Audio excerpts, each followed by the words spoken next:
What's going on? Jake here with Uncommon EDC, checking out the Pro-Tech Mordax. This one I picked up at CCKS probably about 2 months ago at this point, and it is the CCKS Spring 23 exclusive version. So it is numbered number 22 of 50, and the nice thing about this exclusive is it's really just aesthetic changes. So if you're looking at a standard version, they have a Magnacut version for similar price that's not going to look exactly like this, but will have all of the same technical specs and components.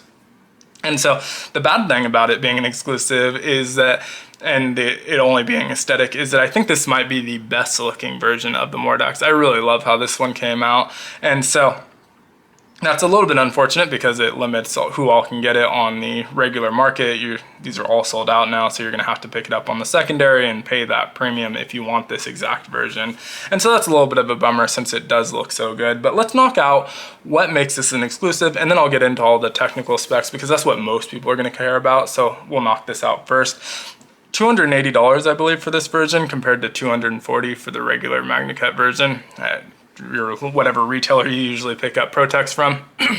The first thing making it exclusive is this honeycomb pattern, which isn't the only version you'll see on this knife, just with this particular combination. So they've done the honeycomb pattern with different buttons and different stuff like that, but this is the only one with this exact combination. Really like how this honeycomb pattern turned out.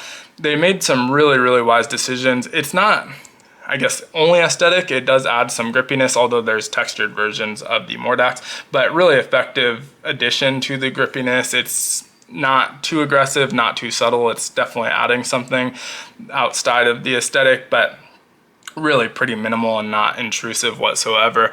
Now, when I say wise decisions, the first one I think is stopping before that button lock and pivot. I think it just gives the pattern a little bit more room to breathe and stand on its own. A lot of manufacturers are going to blast this all the way across the handle, and so I think it looks a little bit better ending maybe that inch before. Like I said, it allows it to stand alone a little bit.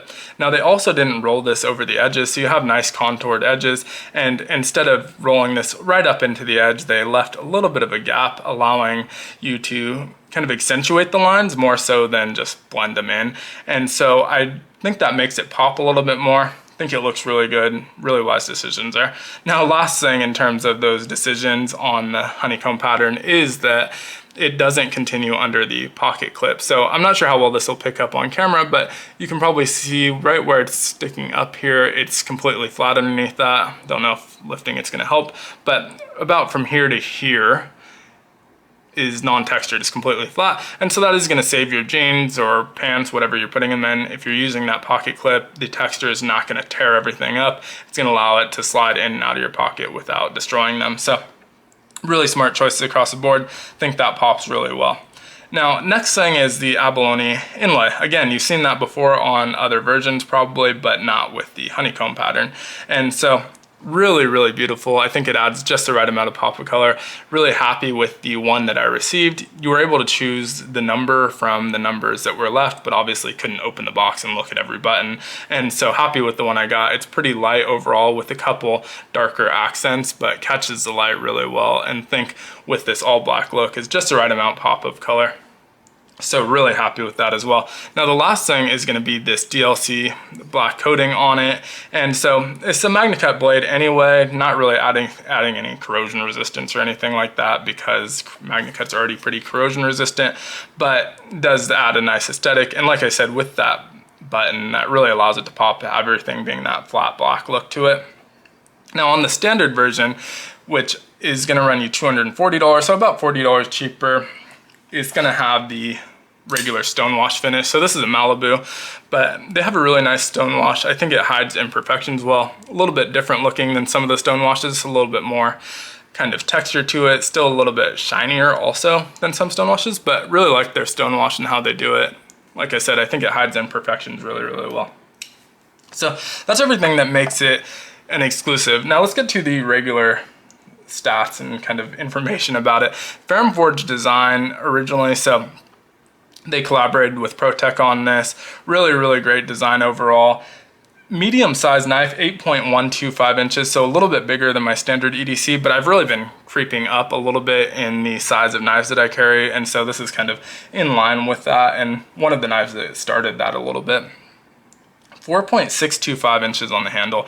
Really, really comfortable handles, and just fits my hand like a glove, basically.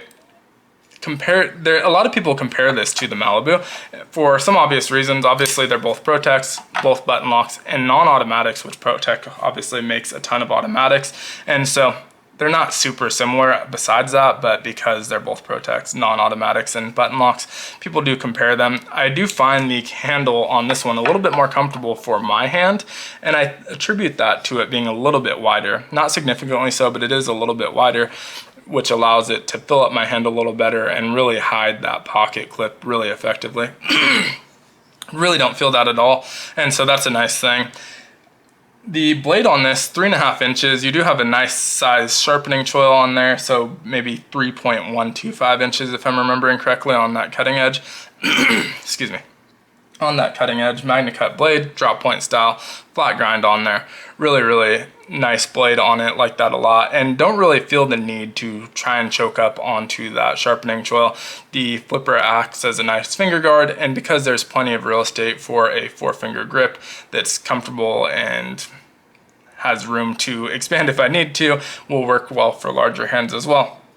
Ergos on this are just about perfect. The only thing I might consider adding is a little bit of jimping where my thumb lands, and the Malibu doesn't have any jimping either, so it's not like if you're comparing the two you're missing out on it. But after handling some of their other models like the Operator or the PT Plus, I like the way they do their jimping. It's a super large, aggressive jimping, but really effective, grabs onto your thumb well, and is pretty comfortable to use. So I do like the way they do their jimping. Wouldn't mind seeing it on here, but also not really missing it because it's so comfortable. I feel super secure in my grip, not really missing it. Now there is some jimping on that flipper tab, and so pretty minimal, only 2 jimps, if that's the singular for jimping, I'm not 100% positive, right here on the back. And in theory, I would have liked to see 1 more on the top. In practice, doesn't really matter that much. It catches your finger well, grabs onto it. You almost never misfire or slip off of that flipper tab. Really, really effective. Now, as far as the action compared to the Malibu is going to be a little bit snappier, fly out of there a little bit faster, but this is a different type of satisfying. It's got a heavier blade, so a little bit more of a thunk at the end, still satisfying, but like I said, a different type of satisfying. So if you want that snappy, fast speed that you get with the Malibu, not quite the same, but still feels really, really good. It is on washers, nice and smooth there.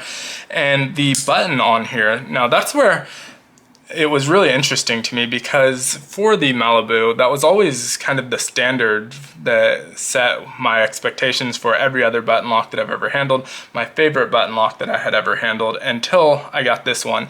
And this one I'd say is even slightly better. There's pretty much no button stick from day one. It's non-existent, super smooth, and just feels really, really good. One other thing that's kind of noticeable to me, and I'm not 100% sure if it's actually true, but it feels like it, is that it feels like it takes less pressure and there's less travel of the button to disengage that plunger to release the lock. And so I'm not 100% sure that's true, but it feels like maybe a fraction of a millimeter, and really, really small difference, but it feels like I have to do less to get this to disengage, which makes for a really satisfying disengagement of that lock. And I like the button lock on this more than I like the Malibu, which has been the standard for years. And so really, really impressed with that. Weight-wise, 3.84 ounces, so pretty decent weight for its size. The handles are going to be a anodized aluminum, which is something you see on most Pro-Techs out there. There's some exceptions, obviously, but they do that a lot, and really like their handles. They tend to hold up pretty well. I've carried my Malibu quite a bit. You can see it's gotten some discoloration in a lot of random spots, just a little flecks here and there, but for the most part, it's held up pretty well, so not too worried about that. Really, really great knife. It's beautiful, but definitely could be a user. This feels like exactly what I want out of a user.